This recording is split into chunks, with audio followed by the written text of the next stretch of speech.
O Império Austro-Húngaro foi estabelecido em 1867 através da união do Império Austríaco e do Reino da Hungria, e foi dissolvido em 1918 após ser derrotado na Primeira Guerra Mundial. O Império, o segundo maior em termos territoriais na Europa, atrás apenas do Império Russo, tornou-se um dos países menores da Europa nos dias de hoje.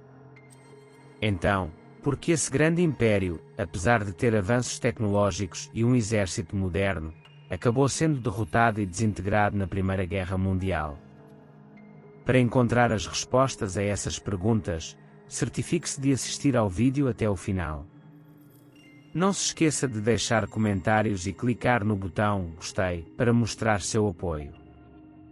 A base desses eventos está na Batalha de Austerlitz, que ocorreu em 1805.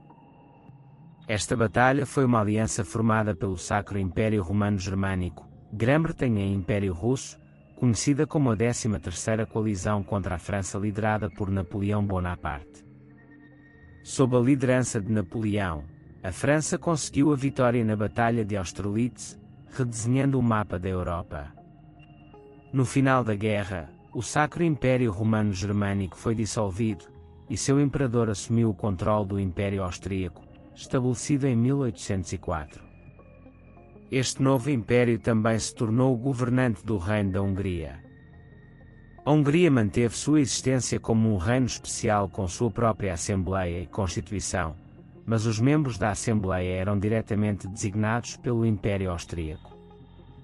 O líder do Segundo Império Francês tinha como objetivo transformar o Império Austríaco na potência mais forte da Europa e buscar vingança pela derrota sofrida contra Napoleão.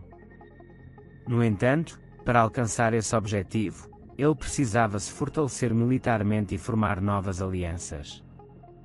Portanto, nos primeiros anos do Império Austríaco, ele preferiu evitar a ameaça de Napoleão. Por outro lado, Napoleão, mantendo a Confederação do Reno sob seu controle, tentou forçar a Áustria a entrar em guerra. O segundo imperador francês, em resposta, colaborou com os russos, incentivando os nacionalistas poloneses a hostilizar a Confederação. À medida que ambos os lados tentavam forçar o outro a cometer erros, o lado vencedor acabou sendo o Segundo Império Francês, culpando os russos pela vitória e planejando uma campanha contra a Rússia em 1812 para fortalecer seu domínio no continente. No entanto, essa decisão acabou sendo um grande erro para Napoleão. A campanha russa resultou em um grande desastre tanto para ele quanto para os franceses. No início de 1813, Rússia e Prússia se uniram, ganhando força contra a França. A Áustria também se juntou a essa aliança no final do mesmo ano. Na Batalha de Leipzig, em outubro de 1813, o exército aliado derrotou Napoleão. Os aliados começaram a avançar em direção à França em 1814, obtendo sucesso após sucesso, capturando Paris e derrubando com sucesso Napoleão em abril de 1814. O Império Austríaco, devido ao seu papel proeminente na eliminação da ameaça francesa, alcançou uma posição significativa na Europa. Indiscutivelmente, o chanceler austríaco Clemens von Metternich desempenhou um papel importante nessa situação. Metternich teve um papel crucial no Congresso de Viena realizado em 1815 após a derrota de Napoleão. O mapa político da Europa, perturbado pela Revolução Francesa e pelas guerras napoleónicas, foi reestruturado por meio de decisões tomadas neste Congresso, que envolvia todos os Estados europeus. Graças às decisões tomadas no Congresso, o Império Austríaco recuperou a Eslovénia e a Croácia, que havia perdido para a França, e também adquiriu os territórios de Lombardia e Veneza no norte da Itália. Outro resultado importante do Congresso de Viena foi o estabelecimento da Confederação Alemã, que mais tarde se transformaria no Império Alemão. Eu abordarei esse tema em detalhes em um vídeo separado. Em 1835, o imperador Fernando I faleceu, e um sucessor assumiu o trono. Fernando, como governante da Áustria, também era o presidente da Confederação Alemã, o rei da Hungria e Croácia, e o rei de Veneza. Metternich continuou desempenhando seu papel como primeiro-ministro durante o reinado de Fernando até 1848. Quando chegou 1848, a Revolução Industrial já estava amplamente concluída, juntamente com as revoluções que ocorriam na Europa. Enquanto os países experimentavam um enriquecimento significativo no setor industrial, os trabalhadores que viviam em vilarejos, trabalhando 15 horas por dia, continuavam vivendo em condições desafiadoras em habitações insalubres e sujas. Além disso, a doença da batata, originada na Bélgica e se espalhando para outros países europeus, causou uma grande fome, piorando a situação para os pobres que já lutavam. A acumulação dessas dificuldades levou a levantes populares em 1848, iniciando uma onda em toda a Europa. Muitas regiões do Império Austríaco, incluindo Viana, foram afetadas por esses levantes. Os incidentes violentos aumentaram e, após se tornarem difíceis de conter, o imperador Fernando e o primeiro-ministro Metternich tiveram que renunciar. Durante esse período, a Segunda República Francesa, liderada por Luís Napoleão, governou o país até a Primeira Guerra Mundial. No entanto, até então, os húngaros estavam em uma posição secundária nos assuntos do Império e acreditavam que essa situação precisava mudar.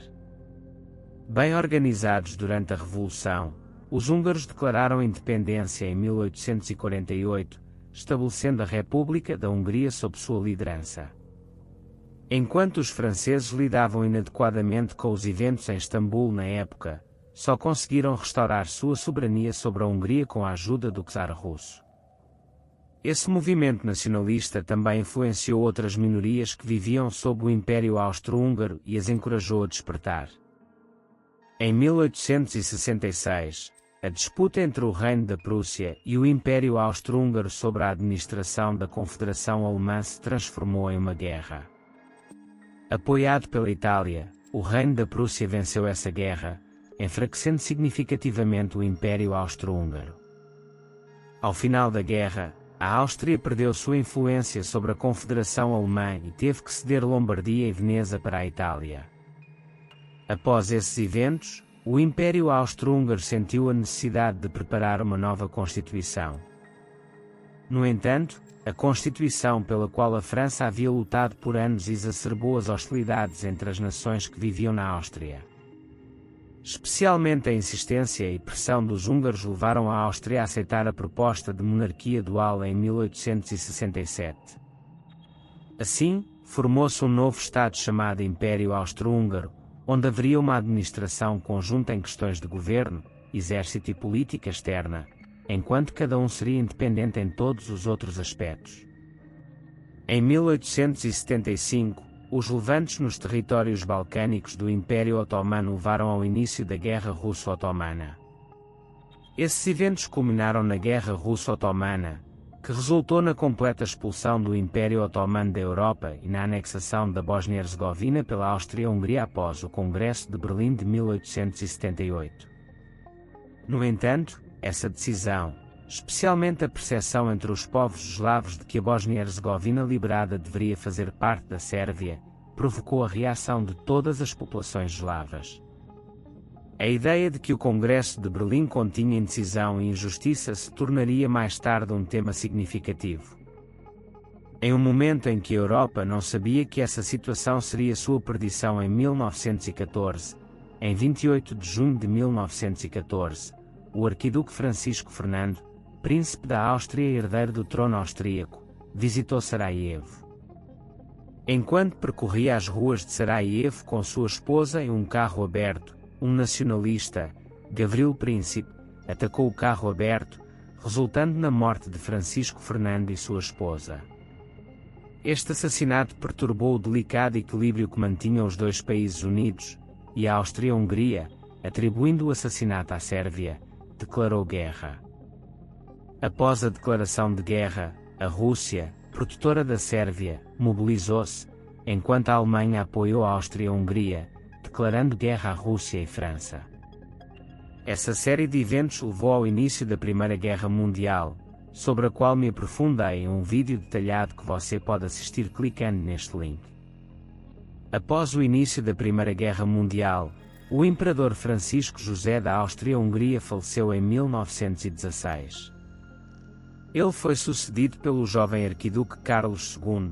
No entanto, seu reinado durou apenas um curto período de 2 anos, chegando ao fim com a derrota na guerra em 1918. Em 3 de novembro de 1918, um armistício foi alcançado entre as potências aliadas e a Áustria-Hungria. Após essa decisão, Carlos II foi forçado a abdicar completamente. Em 12 de novembro de 1918, a República da Áustria foi declarada em Viena. Assim, o Império Austro-Húngaro encontrou seu lugar nas páginas empoeiradas da história.